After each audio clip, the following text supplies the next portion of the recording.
அஸ்ஸலாமு அலைக்கும். Hello all, welcome to ரிஃபைஸ் டைரி. சாக்லேட் புட்டிங் வெறும் 4 பொருள் வச்சு ரொம்ப சீக்கிரமாக செஞ்சிடலாம். ரொம்ப டேஸ்டியாக இருக்கும், சாஃப்ட் அண்ட் ஸ்மூத்தாக. கண்டிப்பாக ட்ரை பண்ணி பாருங்கள்.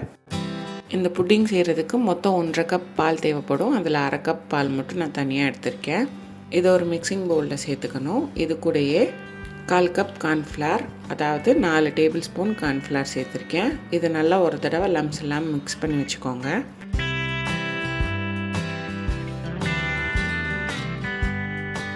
இந்தளவு நல்லா மிக்ஸ் பண்ணதுக்கப்புறம் இது கூட 2 டேபிள் ஸ்பூன் கொக்கோ பவுடர், நான் 1/2 டேபிள் ஸ்பூனில் போட்டிருக்கிறதுனால 4 தடவை போட்டிருக்கேன். கொக்கோ பவுடர் சேர்த்துட்டு இதிலே லம்ஸ் இல்லாமல் நல்லா மிக்ஸ் பண்ணி வச்சுக்கணும். கொக்கோ பவுடர் நல்லா மிக்ஸ் ஆகி வர்றதுக்கு கொஞ்சம் டைம் எடுக்கும், அதனால் நல்லாவே மிக்ஸ் பண்ணி வச்சுக்கோங்க. இப்போவே நீங்கள் கொக்கோ பவுடர் நல்லா மிக்ஸ் பண்ணி வச்சுக்கிட்டிங்கன்னா நீங்கள் புட்டிங் பண்ணதுக்கப்புறம் அங்கங்கே சின்ன சின்ன லம்ஸ் இல்லாமல் இருக்கும்.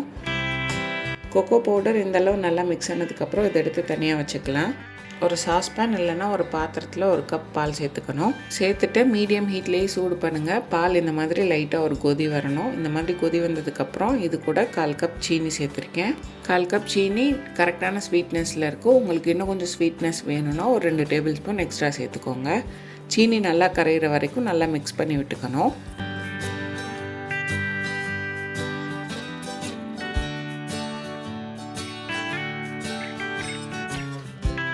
சேர்த்துருக்க ஜீனி நல்லா கரைஞ்சதுக்கப்புறம் இது கூட மிக்ஸ் பண்ணி வச்சுருக்க கார்ன்ஃப்ளவர் கொக்கோ பவுடர் மிக்சரையும் சேர்த்து கைவிடாமல் கிண்டிகிட்டே இருக்கணும். ஊற்றும் போது கை விட்டுட்டிங்கன்னா அங்கங்கே லம்ஸ் வந்துடும். ஸ்டார்டிங்கில் கொஞ்சம் திக்காகாத மாதிரி தான் இருக்கும், ஆனால் டக்குன்னு திக்காகிரும். கைவிடாமல் மிக்ஸ் பண்ணிகிட்டே இருக்கணும்.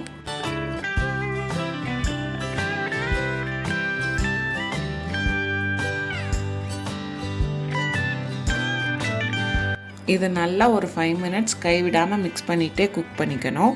இந்தளவு நல்லா கெட்டியாக வரணும். இன்னும் கொஞ்சம் கெட்டியானாலும் புட்டிங் கரெக்டான ஷேப்பில் வந்துடும். ஆனால் கெட்டியாகாமல் கொஞ்சம் வாட்டரியாக எடுத்துட்டிங்கன்னா புட்டிங் ஷேப்பில் வராது. இப்போது ரெடி பண்ணியிருக்க புட்டிங்கை உங்களுக்கு எந்த ஷேப்பில் வேணுமோ அதுக்கேற்ற மாதிரி ஒரு மோல்டில் ஊற்றி வச்சுக்கோங்க.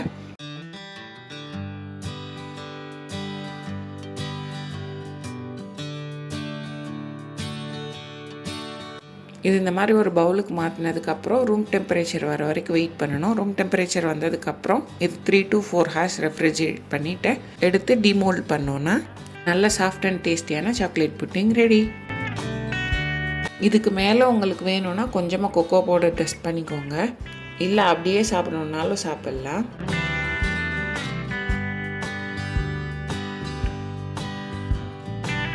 நல்லா ஜில்லுன்னு சர்வ் பண்ணும்போது சாப்பிட்றதுக்கு அவ்வளோ டேஸ்டியாக இருக்கும். கண்டிப்பாக ட்ரை பண்ணி பாருங்கள். ட்ரை பண்ணிவிட்டு எப்படி வந்ததுன்னு கமெண்ட்ஸில் சொல்லுங்கள். இந்த வீடியோ பிடிச்சிருந்தா ரிஃபைஸ் டைரிக்கு லைக் பண்ணுங்கள், சப்ஸ்கிரைப் பண்ணுங்கள், ஷேர் பண்ணுங்கள்.